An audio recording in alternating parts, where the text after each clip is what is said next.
Ja thonë dhe këta të Orbanit, që rusët që u kapën përgjime ishin më prezent se kur me fabrikat e trolleve në fushate. Po, rusët KGB-ja edhe CIA. Shtonët, po t'i besosh mediave të përëndimit, se unë i marrë me rezervë. Po flasë për bandat armatosura, në zgjedhje, dhe për lider të opozitës në burg. Dhe për pengmarrje. Në burg, më thënë. Pra, është më i ashpër, do të thosha, ose jo më i ashpër, është më brutal regjimi Tiranës dhe më pak i kontrollueshëm, i monitorueshëm dhe i sankcionueshëm nga Bashkimi Evropian. Pra, unë nuk kam pas ditë që sa herë diskutohet, okej, që unë nxit dhe nga lufta në Ukrainë, që patim ndjeshmëri akoma dhe më të madhe të Evropës ndaj politikave të Orbanit, po prapë se prapë, do me thënë Shqipëria dhe Serbia, me që e sollëm rastin e Vučićit, qëndrimet e Evropës kanë qenë skandaloze. Serbia dhe Shqipëria kanë bërë zgjedhje pa opozit. Kanë shkuar në zgjedhje dhe i kanë marrë gjitha vetë. Të gjitha bashkitë dhe parlamentin. Dhe Evropa tha do ishte mirë që to të merrnin pjesë, por ne urojmë fitimtarë dhe shpresojmë të ecin përpara zgjedhjeve të ardhshme të riparojnë gabimet që janë bërë. Pra, nuk krahasohet të degradimi në Shqipëri krahasuar për posforër pastaj që me gjithë se regjimi i Orbanit ka qenë autoritar, ka pas shoqëri civile, ka pas lëvizje, ka pas kritika, ka pas organizime, kurse këtu kanë qenë gjithçka e blerë. Këtu 2-3 maksimumi 10 njerëz, po të mbledhësh me kokra, janë ata që flas nga pjesa jo politike, që bëjnë kritik ndaj mënyrës së qeverisë Rama. Kështu që sigurisht për ta mbyllur dilema ekziston, por kjo dilemë që tha dhe Bushati, për mua shtrohet vetëm shoqëri ku demokracia nuk ka vdekur akoma. Shqipëria mendoj që ka vdekur. Lenci. Është e vështirë të heqësh paralele të pakundërshtueshme mes Budapestit dhe Tiranës.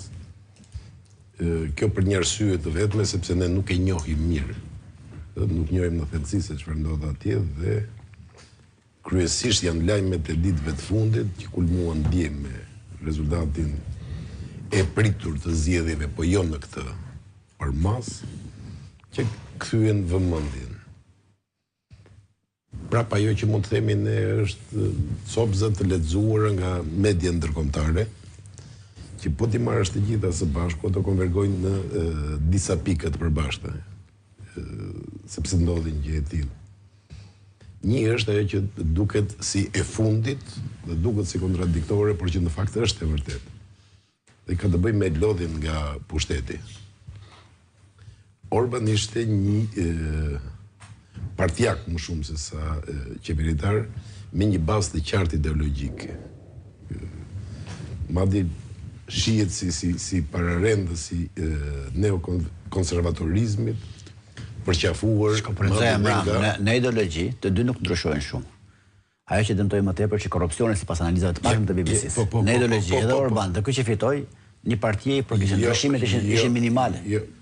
Në aleancë ti thon konservator aty ekstremi djathtë të Orbanit. Pra Orbani është gati ekstremi djathtë. Deri para 2 vjetësh ky ishte antar i partisë tij. E di. Edhe nuk është kishte qëllime ndryshime ideologjike. Te emigracioni që është thelbi i ndryshimit janë të njëjtë. Raporti ndaj Rusisë dhe Ukrainës është një ndryshim pa diskutim. Nuk thash. Pastaj shikoj sa ishte shikoj në ekran. Shikoj sa ishte radha dje. Ne kaq nuk dalin protesta, radha për votuar. 75%. Se kanë edhe koncepti, edhe të kesh një partizan të Edi Ramës ti, sot ka tezën që duke pa ato thot e shikon çfarë ndodh për opozitat frymëzojnë, i nxjerrin njerëzit nga vrimë, kurse ne mund të themi e shikon edhe që ta bëjmë të debat. Do e bëjmë, por ne mund të themi Selenci është gjysmë ramist, nuk është ramist i plotë. Ne mund ta bëjmë, por ne mund të themi e bëjmë të debat, por ne mund të themi e shikon çfarë ndodh në një vend kur ka zgjedhje. Dalin njerëzit për votuar, se ka zgjedhje, minimalisht zgjedhje ka. Edhe ato zgjedhje nuk ishin të barabarta, Absolutisht. Ai Orban hyri me shumë avantazhe ligji elektoral.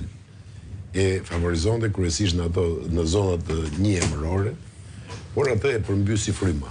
E përmbysi. Ma kalo të pak videon, edhe pak videon në ekran. Në kohën që flet Lenci.